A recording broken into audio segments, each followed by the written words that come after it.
Good afternoon. My name is Robert Salas. In 1967, I was a first lieutenant stationed at Malmstrom Air Force Base, Montana. I was a missile launch officer. And on March 24th, 1967, I was on duty at what we called Oscar Flight. It is a underground capsule, hardened site, about 60 feet underground. We had security guards topside. The main guard is called a flight security controller. My commander at the time was Lieutenant Fred Mywald, now retired Colonel Fred Mywald. Sometime in the evening hours on March 24th, I received a call from one of my topside guards, the flight security controller, stating that they had been observing strange lights in the sky making odd maneuvers and wanted to report it. I thought it was kind of a strange report, but I took it seriously. You have to understand we were protecting nuclear weapons, and the reports we generally got were very professional. At any rate, I kind of dismissed the call. He called back about 5 minutes later.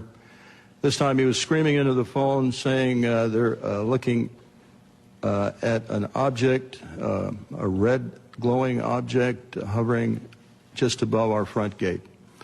This object was about 30 feet in diameter. He couldn't make out too much of the details of the object, only that it was pulsating, and he had all the guards out there. He was very frightened, wanted me to give him direction. I think I said something like, make sure nothing comes inside the perimeter fence.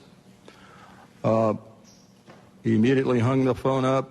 I went to wake my commander, Fred Mywald, who was taking a rest break, started to tell him about the phone call, and just as I told him, our missiles began going into what's called a no-go condition or unlaunchable. Essentially, they were disabled. While this object was still hovering over our site, our launch control facility.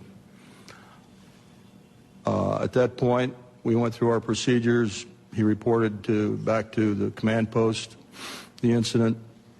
We also had some security lights, meaning security incursions at some of the launch facilities.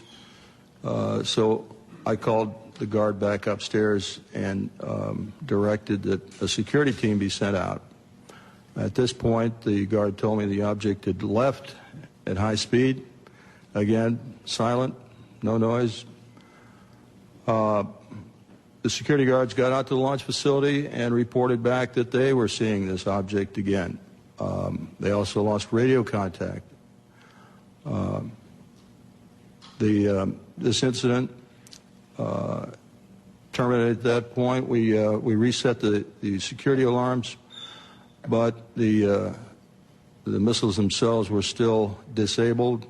We had to call in for maintenance teams to come out and bring them back up on alert. The main indication we got from our equipment was this was guidance and control system failure. I want to emphasize that the security people upstairs had no control authority over. They had no equipment up there, no ability to affect any kind of system shutdown on our missiles. All the control systems were underground. We were relieved the next morning. I reported back to the command post, the base, Malmstrom, reported to our squadron commander. He was white as a sheet, didn't know how to explain the event. I asked him specifically if it could have been an Air Force exercise, and he assured me that it was not an Air Force exercise. There was also a member of the Air Force Office of Special Investigations in the room. He ordered us to not ever talk about this. I even signed a non-disclosure statement to that effect. This was, and I didn't talk about it until 1994. I was able to come across a little paragraph in a book called Above Top Secret by Timothy Good. And on page 301 of that book, there's a short paragraph about missiles being shut down while UFOs were overhead. At that point, with the help of Mr. James Klotz, my investigator, we requested the Air Force to send us documents about this shutdown, not mentioning the word UFO. We did get the Air Force to declassify what we'll call the Echo flight incident. Let me back up a little bit. During the report to the command post, my commander, Fred Mywald, turned to me and said the same thing happened at another site. At the time, I thought he meant that evening, but it turns out the same thing had happened a week earlier at another site, and he was probably referring to the Echo flight. At any rate, at that point, when we got the Echo flight incident declassified, I felt I was able to come forward and start talking about it because I thought that's where I was. It wasn't until later I found out it was an Oscar flight, and I realized that not only our flight had gone down of 10 missiles, but the Echo flight also went down about a week earlier on March 16th. We have extensive documentation on the Echo flight incident that we received from the Air Force under Freedom of Information Act. We have the testimony of Walt Fiegel, who was the deputy missile crew commander at Echo flight. I have a couple of letters from the commander, Eric Carlson. Colonel Mywald gave me a telephone interview about this in 1996, and I've got that on tape, and he's given me permission to use that.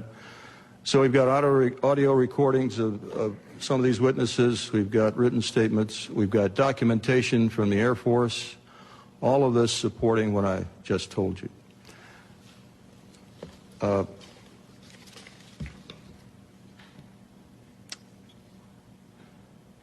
I'll have more to say a little bit later about where I think we should go from here, but right now I'll turn it over to the next speaker.